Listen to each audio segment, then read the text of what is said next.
Et si demain l'État décide d'utiliser ton épargne pour financer des tanks et des missiles, ton argent que tu crois en sécurité sur ton compte bancaire, est-ce qu'il pourrait être utilisé sans ton accord? Ça paraît complètement fou, mais ce n'est pas une théorie fumeuse. L'État a déjà fait ça avant. Et avec la dette qui explose et la guerre qui se rapproche, ça pourrait recommencer. Alors, est-ce que c'est légal? Est-ce qu'il y a des précédents en France et ailleurs?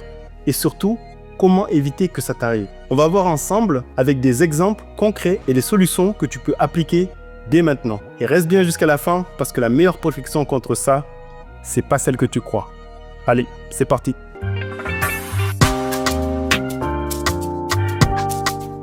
Bonjour et bienvenue sur cette chaîne, je suis Boubacar Diallo. Ici, on parle d'investissement, business et technologie. Je suis entrepreneur et investisseur depuis 2010. Mon objectif est de t'aider à améliorer ton éducation financière et à devenir un investisseur. Le premier investissement que je te demande de faire, c'est de t'abonner sur cette chaîne, activer les cloches pour ne pas rater les prochaines vidéos et surtout de rejoindre notre forum des investisseurs community.jama.co où tu pourras discuter avec de nombreux investisseurs et savoir quoi faire selon les différents objectifs d'investissement que tu as. Alors la première chose qu'on devrait voir, c'est est-ce que l'État a droit de toucher à ton épargne? Donc en théorie, ton épargne, elle est à toi. Mais il y a un mais, écoute bien. L'État a déjà des leviers pour influencer ton argent. Les leviers sont les suivants. Les obligations d'État. Dès aujourd'hui, en fait, une partie de l'épargne est réglementée, donc les livrets A, les LDD, elle est utilisée pour financer des projets d'État. C'est déjà en cours. La loi Sapin 2 également, en 2016, elle permet de geler temporairement certains contrats d'assurance vie en cas de crise majeure. Donc c'est l'État qui va définir ce qu'est une crise majeure. L'histoire nous montre également qu'en période de crise, l'État peut prendre des décisions radicales. Exemple, en 1956, en France, l'État a ponctionné 10% de l'épargne des Français pour financer la guerre d'Algérie. Et plus récemment, à Chypre, en 2013, une taxe surprise a été imposée sur les comptes bancaires pour sauver le pays de la faillite. Donc c'est rare, mais pas impossible. Et aujourd'hui, en fait, avec la guerre en Ukraine, la montée des tensions internationales et la nécessité de renforcer notre industrie de défense, c'est pas si fou de penser que l'État, en fait, il pourrait chercher à capter une partie de l'épargne pour financer l'armée. Surtout que lorsqu'on sait que toute l'épargne des Français confondue, c'est près de 6 000 milliards d'euros. Un gros pactole. Maintenant, voyons voir si le gouvernement souhaite prendre ton argent, comment il pourrait s'y prendre. Quels sont les moyens à sa disposition? Donc, si un gouvernement veut récupérer l'argent sans trop choquer l'opinion publique, il y a plusieurs stratégies. La première, c'est de créer un placement patriotique qui est complètement obligatoire. Exemple, obligation d'acheter des bons du trésor dédiés à la défense. En deux, modifier les règles fiscales, taxer plus fortement l'épargne ou réduire les avantages fiscaux des assurances vie. 3. Geler temporairement certains retraits, comme l'autorise la loi Sapin 2. 4. Instaurer une contribution exceptionnelle, en gros une taxe spéciale défense nationale sur les comptes au-dessus d'un certain seuil. Ça peut sembler complètement extrême, mais en fait, si l'État est en difficulté, il va chercher les solutions. L'épargne des Français représente des centaines de milliards d'euros. Donc maintenant, on va voir la partie qui t'intéresse certainement le plus, c'est comment protéger ton épargne contre toutes ces mesures. Bref, maintenant qu'on a vu le risque, alors comment on peut protéger l'épargne? Numéro 1, diversifier hors du système bancaire classique. Là, on parle des crypto-monnaies et de la finance décentralisée avec le Bitcoin, Ethereum. Ils échappent en partie au contrôle étatique, mais attention à la volatilité et aux régulations qui arrivent. L'or physique, c'est un autre moyen, car c'est une valeur refuge historique, mais il faut bien le stocker. Sinon, avoir du cash liquide, toujours utile en cas de blocage bancaire, mais pas idéal sur le long terme. Et on ne peut pas avoir une trop grosse somme d'argent. En numéro 2, investir à l'étranger.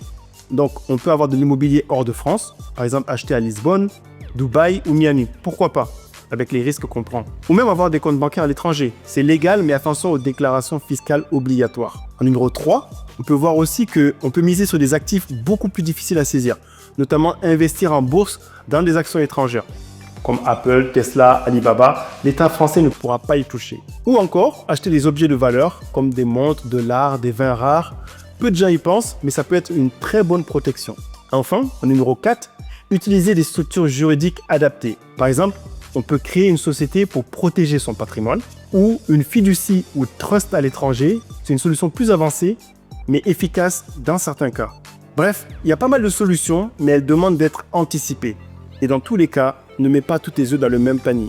Dans ces situations difficiles, dans ces moments difficiles, tant au niveau géopolitique, économique et autres, commence déjà à avoir différents types d'actifs, différentes zones géographiques en France, Europe et peut-être d'autres continents pour te protéger contre l'inflation, mais aussi et surtout contre certaines mesures que l'État pourrait prendre. Alors, en résumé, voici ce qu'on a vu. Aujourd'hui, donc, l'État peut techniquement influencer ton épargne et il y a déjà eu des précédents en France et dans d'autres pays. S'il décide de financer l'industrie militaire avec l'épargne, il y a plusieurs moyens de le faire. Obligations forcées, taxes spéciales, gel temporaire des retraits, avec des lois qui ont été mises en place en 2016. Pour te protéger, la diversification est la clé. Crypto, or, immobilier, compte à l'étranger et même actions étrangères. Il faut un mix adapté à ton profil et c'est beaucoup plus compliqué pour l'État de saisir tous ces biens-là qui sont moins liquides et moins accessibles. L'État cherche de l'argent et ton épargne, c'est une cible très facile. Mais maintenant, toi aussi, tu sais comment ça pourrait se passer